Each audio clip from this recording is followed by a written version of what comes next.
Olá, meu nome é Ana Neme, eu sou autora do livro História Ibérica, lançado pela editora Contexto, agora no começo do ano, e gostaria de conversar um pouco com vocês sobre esse livro.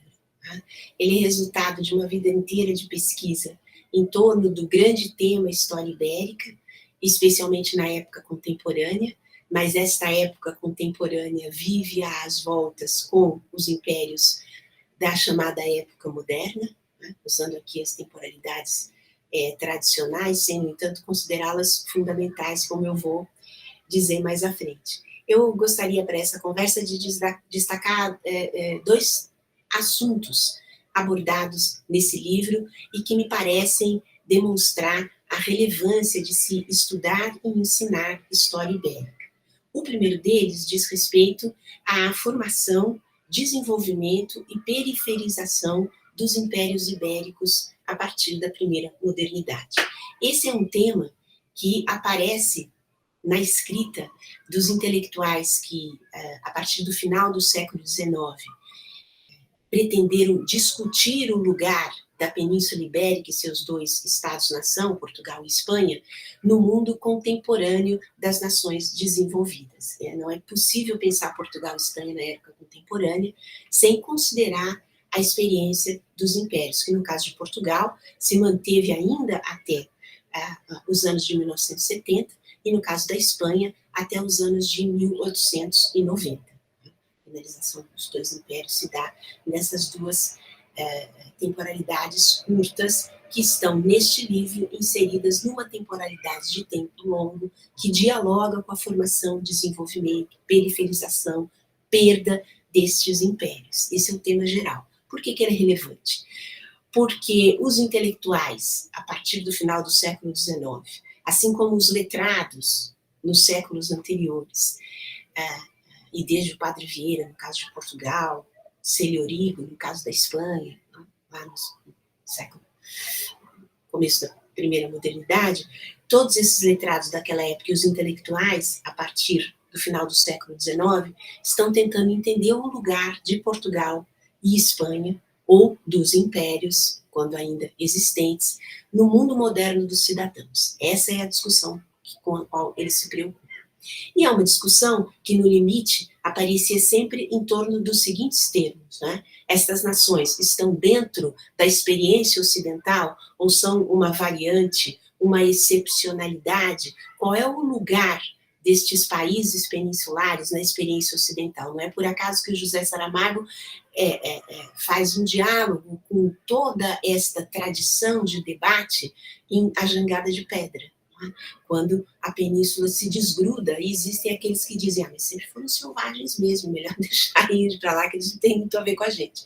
É essa discussão que está em A Jangada de Pedra, e é essa discussão que faziam os letrados, e que fizeram também os intelectuais a partir do final do século XIX. Eu fiz uma discussão na introdução com um professor iraniano-americano, o Hamid Dabashi.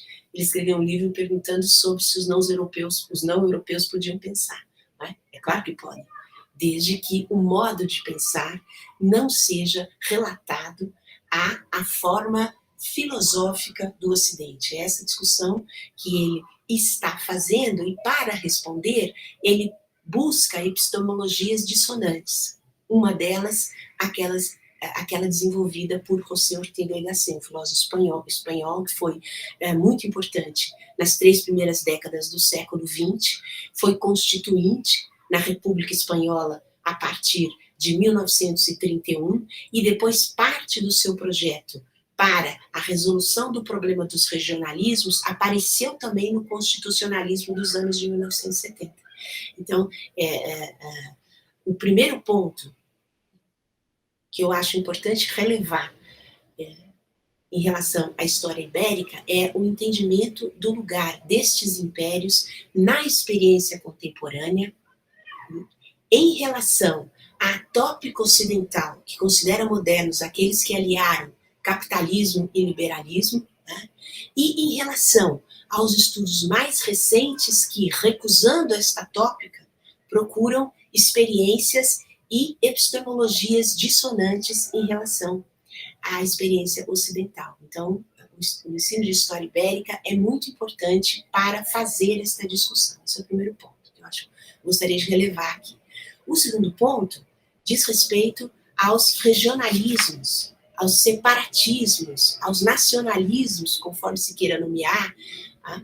Especialmente de País Basco, Catalunha, que são os mais presentes na experiência contemporânea, na nossa história do tempo presente, especialmente pelo acontecido na Catalunha há pouco tempo atrás, a tentativa de independência a partir do plebiscito. Por que eu gostaria de destacar esse assunto? Porque tanto o País Basco quanto a Catalunha, quando argumentam em favor, tá, da legitimidade do seu pleito, quando o pleito é ou a independência ou a autonomia, são coisas distintas, mas para ambos os pleitos, no caso do País Basco tem sido mais autonomia, e no caso da Catalunha recentemente chegou-se à independência, tá? Nos dois casos, o argumento são os foros tradicionais construídos no diálogo entre reinos e condados desde o final da Idade Média nas Espanhas, na Península Ibérica como um todo. Então, é um argumento de tempo longo que justifica uma reivindicação em um tempo mais curto, tá? E bastante polemizada, porque no caso do País Basco, isso está um pouco mais assentado em torno da autonomia. E este assentamento se deve seguramente à experiência do ETA, tá? Que criou traumas com os quais a população não queria mais lidar. Então, a autonomia era uma solução melhor. Por isso, os etarras, recentemente, abriram mão da luta armada e, através do partido chamado de Bildu, aceitaram o constitucionalismo. No caso da Catalunha, tem um grupo independentista muito forte. Né?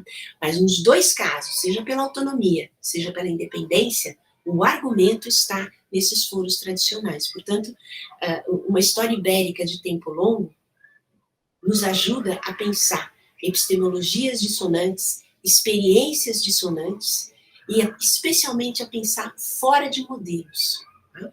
Bem fora de modelos, porque ali existem articulações e acomodações bastante diferentes da tópica tradicional ocidental, que é modernização com industrialização, né, e liberalismo do ponto de vista político.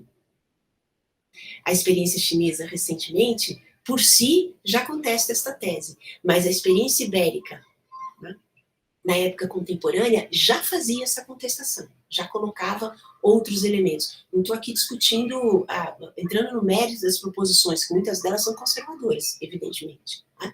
Estou apenas mostrando o quanto a história ibérica, pensada em tempo longo, nas épocas moderna e contemporânea, nos ajuda a pensar dissonâncias e, acima de tudo, a pensar fora de modelos tradicionais, como aquele das temporalidades históricas que respondem aos interesses das nações colonizadoras avançadas, porque colonizadores Portugal e Espanha também foram, mas não são considerados avançados, mesmo depois da entrada na União Europeia.